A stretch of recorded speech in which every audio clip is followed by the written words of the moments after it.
would be forever stained with blood and social ostracism. A skilled craftsman in Brandenburg-Ansbach, he lived an honest life until the Margrave's decree shattered his world like glass. When the territory's executioner died without male heirs to inherit the position, imperial law demanded immediate replacement to maintain the machinery of justice. The Margrave's finger fell upon Heinrich, transforming him overnight from respected artisan to society's most necessary pariah, creating a family legacy that would span generations and challenge every assumption about honor, duty, and human worth. The Holy Roman Empire of the 16th century sprawled across Central Europe like a patchwork quilt of competing authorities, each territory maintaining its own interpretation of divine justice through earthly punishment. This fragmented political landscape created a complex web of legal traditions, execution customs, and social hierarchies that executioners had to navigate with diplomatic skill. Criminal law served not merely as social control, but as theological statement, reflecting deep-seated beliefs about sin, redemption, and the cosmic order that God had established through human institutions. Medieval society's relationship with violence existed in perpetual tension between Christian teachings of mercy and forgiveness and the practical necessity of maintaining order through fear and punishment. The executioner embodied this contradiction, serving as both society's protector and its moral contamination, essential for survival yet toxic to the soul. This paradox created unique psychological pressures on those who wielded the state's ultimate authority, forcing them to develop complex mental frameworks that could reconcile their humanity with their profession's brutal demands. The hereditary nature of executioner dynasties reflected medieval Europe's rigid belief in bloodline destiny and social predetermination. These families formed closed communities within broader society, bound together by shared shame and mutual dependence, in a world that required their services while refusing their company. Children born into executioner families inherited not only professional skills, but social contamination that would follow them throughout their lives, creating generational cycles of isolation that seemed impossible to break. Public executions functioned as elaborate theatrical productions that transformed abstract legal concepts into visceral community experiences. These spectacles operated simultaneously on multiple levels: religious ceremony, educational demonstration, entertainment spectacle, and social bonding ritual. The scaffold became sacred space where earthly and divine justice intersected, while the assembled crowd represented society's collective judgment made manifest through shared witness of ultimate punishment. The technical demands of judicial execution required extraordinary skill, precision, and psychological fortitude that separated true professionals from mere butchers. A single failed stroke could transform dignified justice into shameful torture, bringing dishonor upon the executioner, the court, and the very concept of lawful authority. Schmidt understood that his blade carried not only individual lives, but society's faith in justice itself, making technical mastery both professional necessity and moral imperative. Young Frantz Schmidt faced his inherited destiny with remarkable determination, choosing to embrace rather than flee the dark legacy that circumstances had thrust upon him. Unlike many executioners' sons who attempted to escape their bloodline's curse through migration to distant lands, Schmidt committed himself to achieving perfection within his prescribed role. He studied forbidden texts on human anatomy, practiced sword techniques with monastic dedication, and developed psychological strategies for managing both crowds and condemned that would revolutionize his profession. The executioner's toolkit represented centuries of refinement in the technology of judicial death, each instrument designed for specific crimes and symbolic purposes that resonated with medieval audiences. The sword, reserved for those whose offenses retained some vestige of honor, required exceptional skill to deliver the clean decapitation that medieval justice demanded. The axe served common criminals with swift efficiency, while more specialized instruments awaited those whose crimes transcended ordinary transgression to threaten society's fundamental order. The breaking wheel stood as medieval justice's most terrifying invention, designed to transform human bodies into permanent warnings against transgression. Victims were bound, spread-eagled across wooden spokes, while executioners systematically shattered their bones with iron bars, following ritualized patterns that maximized both suffering and symbolic impact. The broken bodies remained displayed for days or weeks, their twisted forms serving as perpetual reminders that justice's reach extended beyond death into eternal shame. Drowning punishments carried profound theological significance in Christian medieval society, where water symbolized both baptismal purification and divine wrath unleashed upon the wicked. Infanticidal mothers faced this method most commonly, sewn into leather sacks with animals chosen for their symbolic resonance, dogs representing loyalty betrayed, roosters symbolizing maternal vigilance abandoned, snakes embodying feminine corruption, monkeys mocking human dignity. Their underwater deaths promised spiritual cleansing through physical destruction. The stake claimed those whose crimes challenged not merely human law, but divine authority itself, requiring purification through flames that promised to cleanse both criminal and community. Heretics, witches, and poisoners faced this method, their burning bodies serving as beacons of restored spiritual order. Yet fire remained among execution's most technically challenging methods, requiring careful preparation to balance deterrent suffering with eventual mercy through skillful fuel arrangement and strategic positioning. Schmidt's mastery of crowd psychology proved as crucial as his technical skills in delivering successful executions that satisfied both legal requirements and popular expectations. He understood that public execution succeeded through theatrical impact rather than mere killing efficiency, developing an imposing physical presence and studied mannerisms that projected inexorable fate.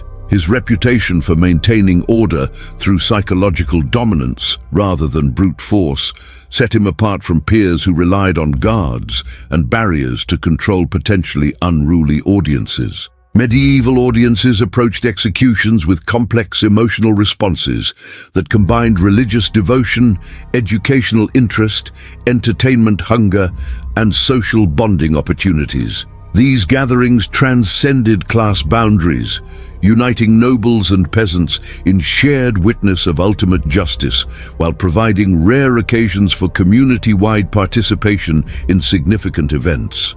The executioner's performance could elevate or diminish the spectacle's impact, making crowd management essential for achieving desired effects. The condemned individuals themselves played crucial roles in execution's success, their cooperation in final rituals determining whether proceedings achieved dignity or descended into chaos. Medieval legal tradition expected criminals to confess publicly, seek forgiveness from both God and community, and face death with appropriate resignation that demonstrated justice's righteousness. Many spent their final hours with priests, preparing souls for divine judgment, while executioners prepared bodies for earthly conclusion. Schmidt's early career coincided with the Counter-Reformation's intensification of religious conflict throughout German territories, creating increased demand for executioners capable of managing theologically complex cases. Catholic and Protestant authorities competed to demonstrate divine favor through spectacular public displays of faith-based justice, requiring practitioners who understood subtle theological distinctions between various forms of heresy and appropriate punishments for each. Schmidt's reputation for handling such sensitive cases with diplomatic skill spread throughout imperial territories.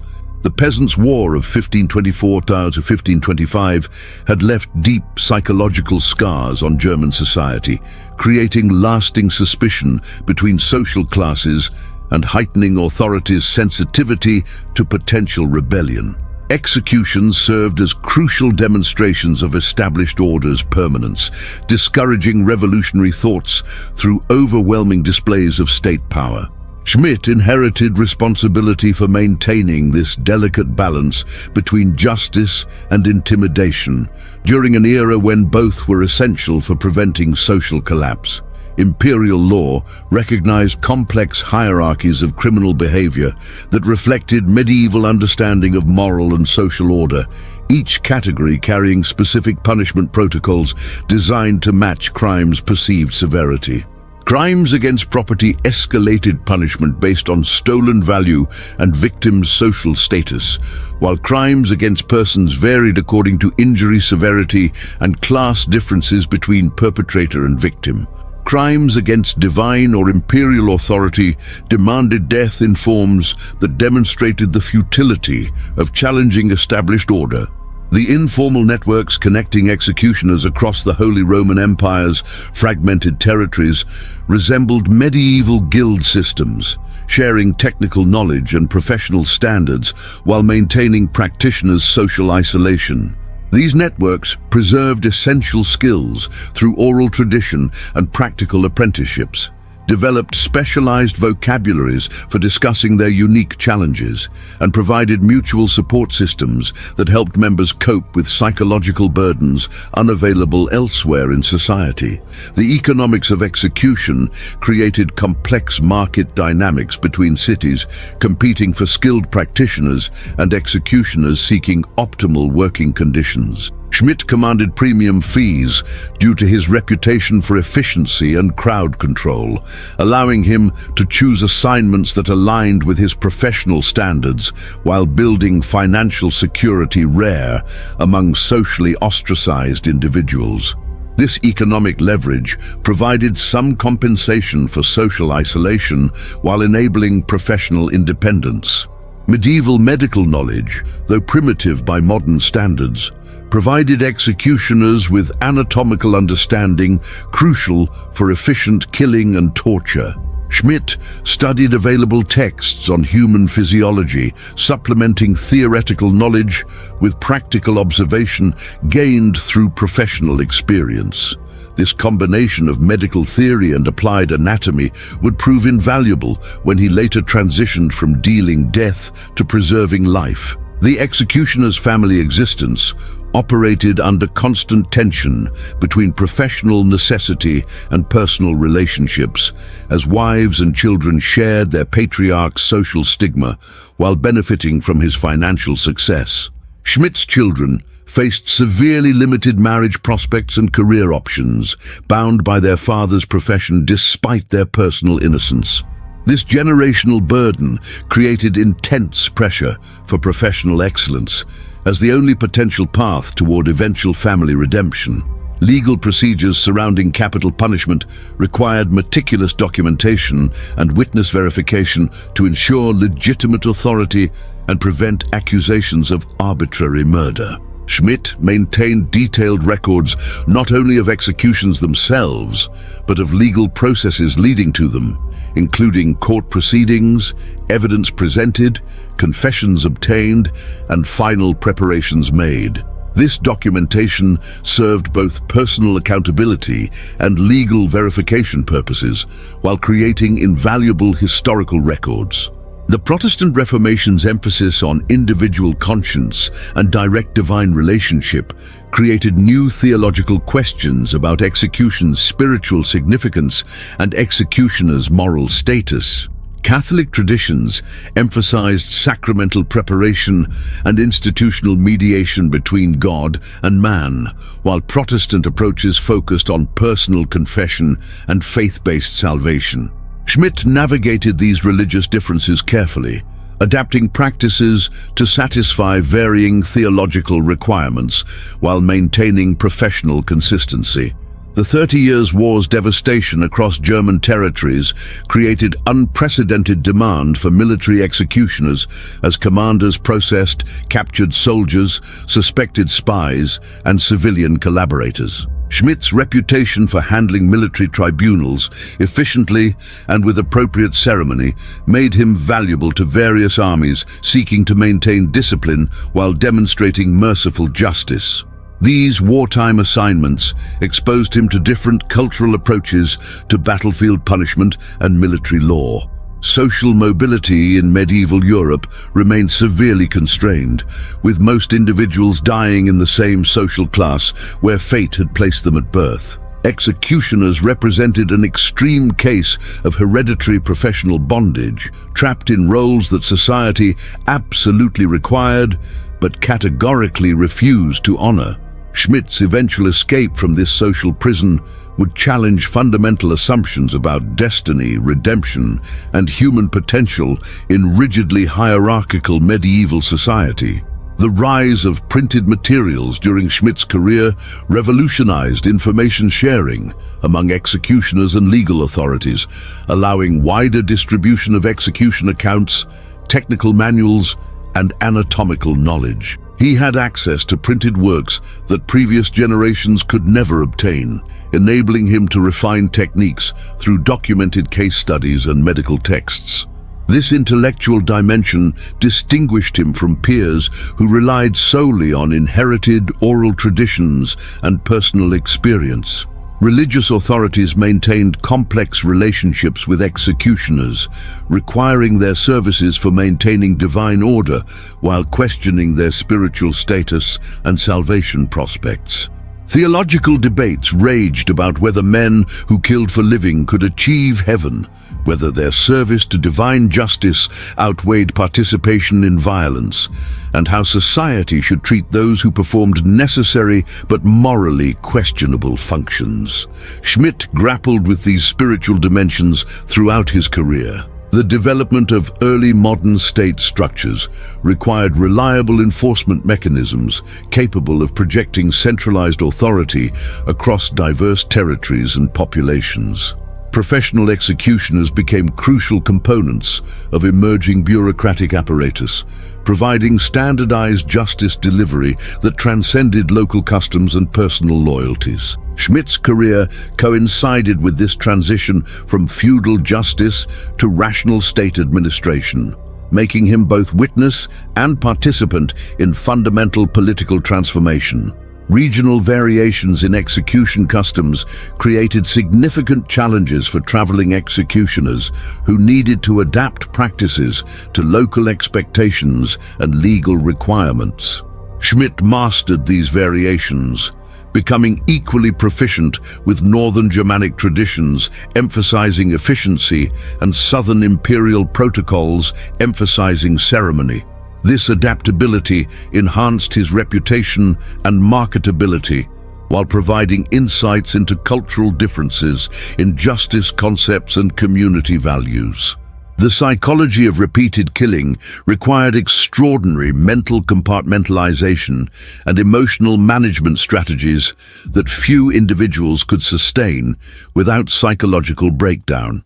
Schmidt developed personal rituals and philosophical frameworks that allowed him to maintain psychological stability while regularly taking human life in public settings. His diary entries reveal ongoing internal struggles with conscience and purpose, alongside professional pride and determination to serve justice honorably. Scientific revolution concepts began influencing legal thinking during Schmidt's later career, emphasizing empirical evidence and systematic procedure over traditional authority and customary practice.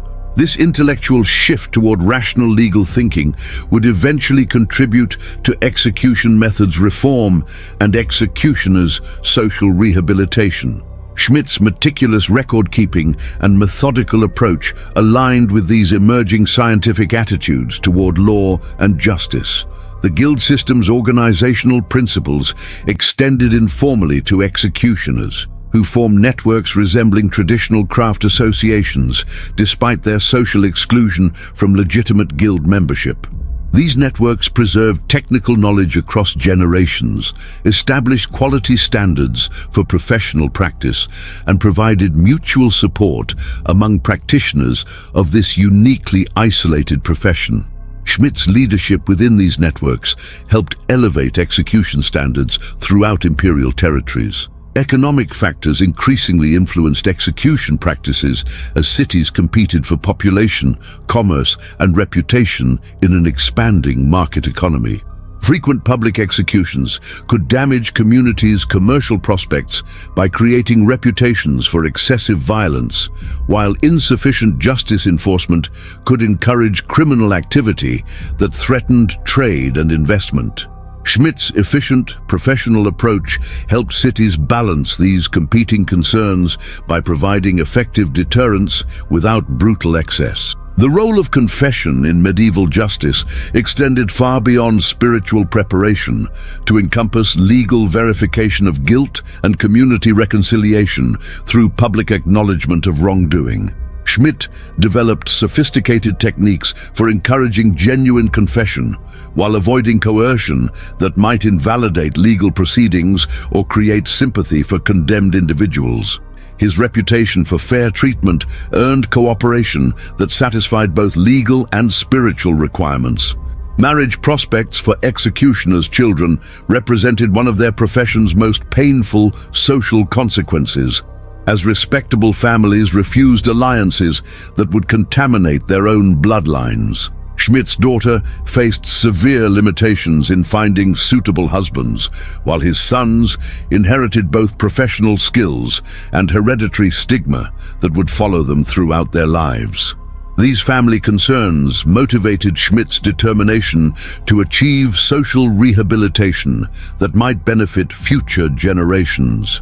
The transition from feudal to imperial justice systems required executioners who understood both traditional customs and emerging legal procedures, capable of adapting to changing requirements while maintaining professional competence. Schmidt's flexibility during this transitional period made him valuable when old and new justice concepts coexisted uneasily. His professional success helped establish standards for modern, state-sponsored capital punishment. Counter-Reformation efforts to demonstrate Catholic authority through public religious ceremonies influenced execution practices significantly, adding layers of theological symbolism to legal proceedings that required careful orchestration. Schmidt learned to incorporate these religious elements effectively while maintaining focus on efficient justice delivery, creating more complex but potentially more powerful public demonstrations of both earthly and divine authority working in harmony.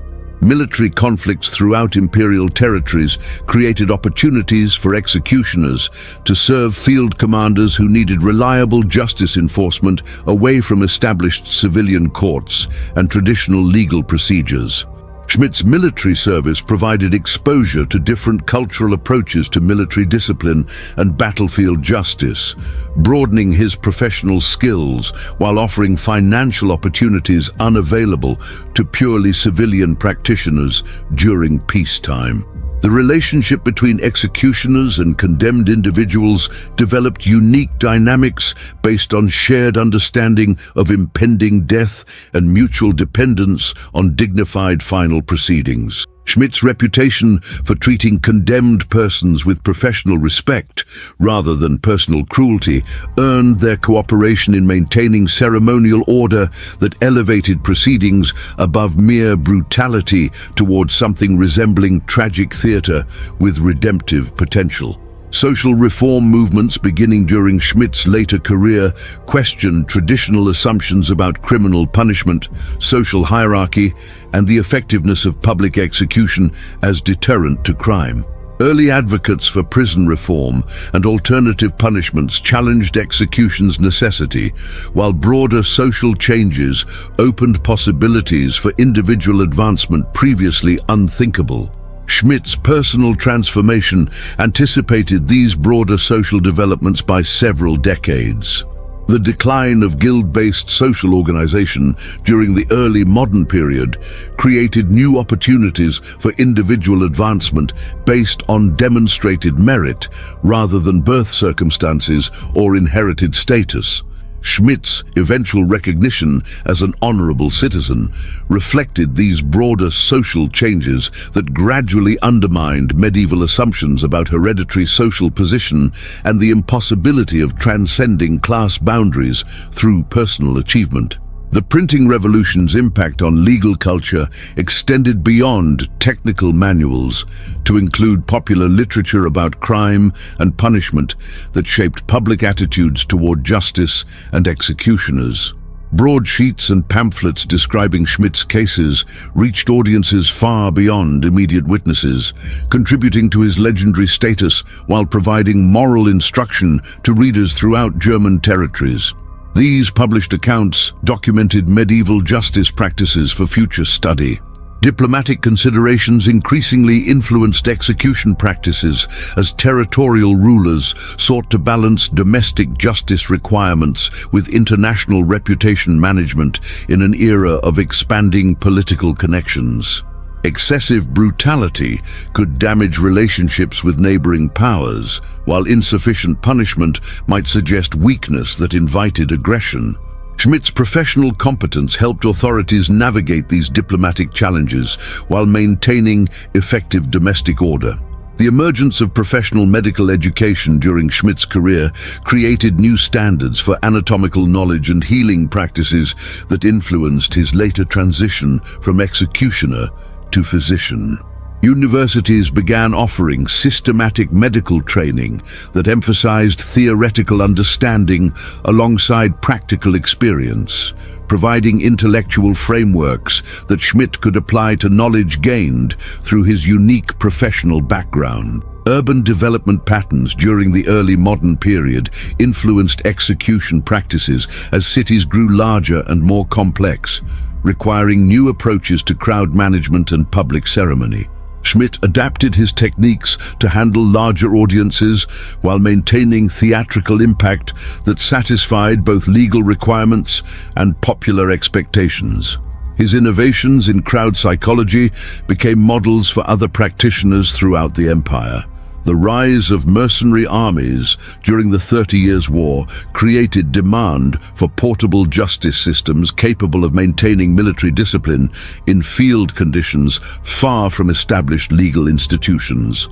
Schmidt's expertise in military executions made him valuable to commanders who needed reliable enforcement of martial law while maintaining troops' morale and loyalty. These assignments provided exposure to international military customs and practices. Witch trial procedures developed distinctive characteristics that required specialized knowledge of theological concepts, legal precedents, and execution methods appropriate for crimes against divine order. Schmidt's involvement in witch trials demonstrated his mastery of these complex requirements while contributing to his reputation for handling sensitive cases that combined legal, religious, and social dimensions. His approach influenced witch trial practices throughout German territories. The development of early insurance concepts during Schmidt's era included consideration of execution-related risks and liabilities that affected both practitioners and hiring authorities. Cities began calculating costs and benefits of maintaining professional executioners versus relying on amateur practitioners, leading to more systematic approaches to justice administration. Schmidt's professional reliability made him a preferred choice for authorities seeking predictable outcomes. Artistic representations of execution scenes during the Renaissance period influenced popular understanding of justice and executioners' social roles, creating visual narratives that shaped public opinion about crime and punishment. Schmidt's cases inspired artistic works that depicted both the horror and necessity of capital punishment while contributing to his legendary status. These artistic interpretations provided cultural context for understanding medieval justice. The emergence of diplomatic immunity concepts during Schmidt's career created legal complexities when foreign nationals faced execution in imperial territories, requiring careful consideration of international law and political consequences. Schmidt's involvement in such cases demonstrated his understanding of diplomatic protocol alongside technical competence, making him valuable for sensitive assignments that required both legal and political sophistication. Medical knowledge gained through executioner training positioned Schmidt uniquely when he chose to abandon killing for healing, as his anatomical understanding far exceeded that available through formal medical education. His knowledge of poisons and antidotes, wound treatment, and human physiology provided practical skills that university-trained physicians often lacked. This professional transition demonstrated how specialized knowledge could transcend its original context to serve entirely different purposes. The imperial recognition that declared Schmidt Ehrlich in 1624 represented more than personal rehabilitation. It challenged fundamental assumptions about social mobility, hereditary status, and the possibility of redemption in traditional European society. Emperor Ferdinand II's unprecedented decree suggested that individual merit could overcome hereditary disadvantage, that exceptional service could trump birth circumstances, and that honor could be achieved rather than merely inherited through bloodline. Schmidt's transformation from society's most despised figure to